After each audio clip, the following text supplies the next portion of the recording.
Ngaklampoy mundur bayang akum neba pimpdang Yaki kentin ki basur juba bapi ai ibatyang Kikular congangan kenkor ngan rida akor Kumsin kemakin mares tat ria pinganun klen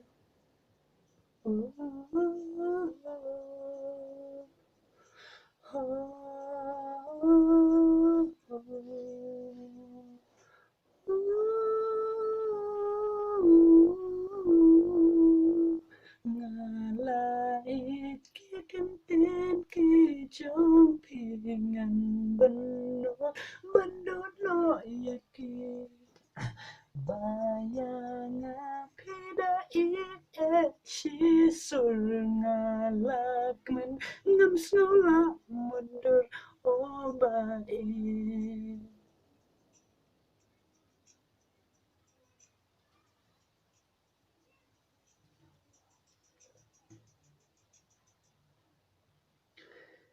Shishaya piju bor ngalait klamapi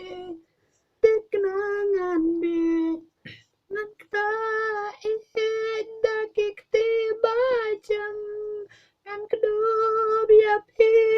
hakut syadam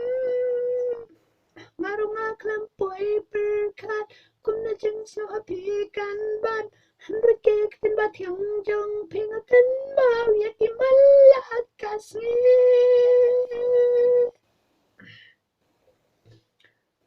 ngalap persamban wadaw man kendur jumpi kapau Henry bencai nakabain man ya pikat kendeh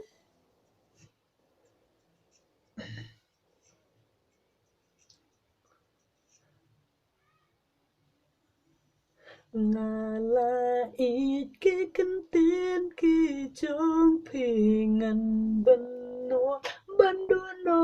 yaki pi bayang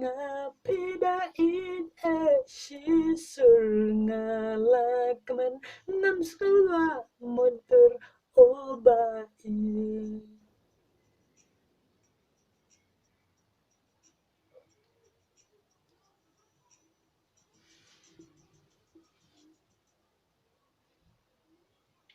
Iyang akumbanga iyapi man kapur banga jukmi lente jing posnya banga laju yo ibaya pingala pendeng sate baya pingala pendeng sate